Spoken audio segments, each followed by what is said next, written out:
To His Excellency, High Chancellor Zamakavari. Sir, as per your instructions in our last correspondence, I have put all my energies and those of my staff into compiling a useful yet suitably brief overview on the newest species we have welcomed into the fold of our star-spanning union. We agreed at the time that this document was urgently needed, as the transition of the Terran species calling itself humans has not been easy for them or for us. As of this writing, recent events such as the Great Food Fight on Uriax 4 and the ambush of senior diplomats Phi-K on Wyron Station by human teenagers armed with highly pressurized water weapons only further illustrate that Federation personnel must be better informed and better prepared to deal with human eccentricities. This task, however, was not as easy as it first appeared, for humans by their very nature defied broad classification. If you take two humans and put them side by side, it is almost certain that both of them will react differently to similar situations and social stimuli. Thus, I must caution that while the guidelines below will prove useful in most scenarios, I cannot guarantee 100% effectiveness. Each soldier, sailor, and citizen of our Federation must be encouraged to supplement this guide with their own judgment. What follows are several excerpts of the final product, which was compiled from multiple sources, including, but not limited to, eyewitness accounts, field reports, and of course, historical and cultural treatises written by the humans themselves. Their propensity for literary production, which I must say is quite remarkable even by our standards, ensured that these materials were available in vast quantities. I took the liberty of ordering a number of these works translated into Galactic Standard Basic for the further edification of our citizenry, and will be happy to furnish you with some advanced copies if you so desire. These are hard-bound books, I hasten to add, a bit old-fashioned, but there is a certain novelty to them that I find appealing. It is my hope that the information contained herein proves useful in furthering mutual understanding between ourselves and our new human friends, and in doing so uphold and strengthen the principles of peaceful coexistence and cooperation that have guided our Galactic Federation for so many thousands of years. Respectfully, Grand Admiral Helios Drang, Commander-in-Chief of the Galactic Federation Navy. On Humans, a Primer, First Edition. Written in this, the 5896th year of the Galactic Federation, by order of the Office of the High Chancellor for immediate distribution. Part 1. Common Situations, or what to expect when meeting humans for the first time. As our Federation continues its endless journey across the interstellar void, we continue to come into contact with civilizations of every imaginable variety. Some will be good friends and neighbours, others valued trading partners, but many more will choose to join our ranks as the newest members of our great and ever-expanding union. It is always a mode of celebration when we citizens welcome new members into our ranks, but some species are easier to adjust than others. Species 112-56A, henceforth referred to as humans, are an excellent example of this. You have undoubtedly heard of several high-profile incidents that have arisen as a result of a lack of understanding of human customs and cultural norms. This primer aims to further your understanding of both, in the hope that if and when you encounter a human or group of humans yourself, you will be adequately prepared. The issue of human culture, values, and social norms is a thorny one. For most of their recorded history, they were not a unified race after their initial dysphoria from the landmass called Africa. They divided, first into countless myriad tribes, and then into nation-states of increasing size, complexity, and sophistication, all of which had different religious beliefs, moral values, and cultural practices. For a full cartographic depiction of the human homeworld, see Figure A, Section 1, Subsection 3 in the Index. As you probably already suspect, this means that human history is marred by internecine conflict. This is of course a tragedy, but it has also given rise to a strong martial history that will make human recruits a valuable addition to our Federation's armed services.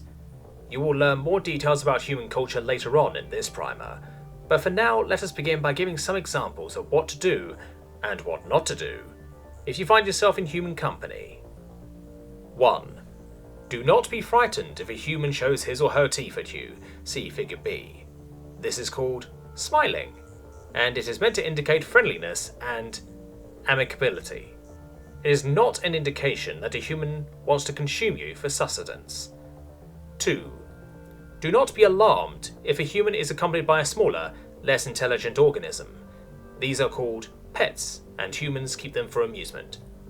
Some of the pets, including the native Terran animals collectively called dogs, may begin to make loud noises and jump up and down repeatedly upon seeing you. Do not be alarmed if this is the case. This is called barking, and happens often. According to data provided by the Greater Institute of Xenos Studies, dogs can and often do bark at anything and everything. 3. Do not attempt to touch a dog or any other pet without asking. Dogs are descended from a Terran apex predator called wolves, see figure B below, that humans domesticated long ago. Dogs quite often are very friendly, but they retain the sharp teeth of their ancestors and can cause serious injury if provoked. The same is true of cats, which are armed with retractable claws carried at the end of each limb. 4. Humans keep a wide variety of native Terran animals as pets. These range from cold-blooded reptilians to multi-limbed insectoids and come in countless shapes and sizes. All of these fall under rule number 3. 5. Do not, under any circumstances whatsoever, attempt to kick, insult, or otherwise mistreat any creature claimed as a pet by a human. To do so is to invite immediate and grievous bodily harm from the human in question and any other humans in the immediate vicinity. 6. A human may also be accompanied by a smaller human. These are human offspring in the early stage of development, known collectively as children. Do not be alarmed if children attempt to touch you or ask you bizarre questions. This is all very normal, as human children take time to develop any great sense of self-awareness or tact. 7. Do not do anything that may make yourself appear threatening or frightening to the child in any way. This rule is broken at the very peril of your own life, for humans have only one rule when it comes to protecting their offspring. Any threat, real or perceived, is neutralized as quickly and violently as possible, often in a public place so as to send a warning to others. 8. Humans can be very protective and territorial of any space or item that they claim as their own. Do not, under any circumstances, take or use anything claimed as property by a human without first asking permission. Failing to do so can provoke a wide range of reactions, ranging from mild irritation to outright violence. This warning is especially relevant for Army and Navy personnel who may be bunking or serving alongside humans. 9. Humans often drink or otherwise imbibe stimulant substances for pleasure. Most of these substances produce only mild effects on humans, but can have widely varying results when ingested by other Federation species. A Xerelian who ingested the substance known as coffee was observed to stay awake for an entire standard week before finally collapsing. He eventually recovered. If you are offered a cup of coffee, you ingest it at your own risk. 10. Humans often emit a loud, ululating sound when they are highly amused. This is called laughter, and while it may look like the human is having some sort of paroxysm, it is completely natural and even healthy. If you are of a species with sensitive auditory receptors, you may want to carry muffling devices on your person. 11. Human sense of humour ranges from bizarre to downright horrifying. If a human asks if you want to hear a dead baby joke, you are strongly advised to politely decline. 12. Humans are extremely curious, sometimes at the expense of their own sense of self-preservation. You must be prepared to do your best to ensure that your human does not injure him or herself in their haste to satisfy their curiosity about something. This is especially true for those of you working with humans in the Archaeological or Cartographic Society, as you will likely be working with humans to uncover ancient ruins of lost galactic civilizations or charting unexplored star systems. Both of these will provide ample opportunity for humans' curiosity to get the better of them. In particular, take care to make sure your human colleague does not lift any stone idols or ancient artifacts from raised pedestals, pull any mysterious levers, or press any brightly coloured buttons. 13. Humans are easily distracted, especially by anything they deem cute or fluffy. If you are of the ursulid species, be prepared to be called a giant teddy bear and hugged repeatedly. There is, apparently, no way for humans to suppress this reaction. 14. Due to their history of conflict and strife, humans often play at war. Therefore, do not be alarmed if you are invited to a game of laser tag or a Nerf gun fight. These are only games, not military engagements. 15. If a human asks you to pull their finger, do not engage, particularly if you are in an enclosed space like a turbo lift or a cockpit. These are only a few examples of what to keep in mind when you begin interacting with humans, whether in a professional or personal capacity.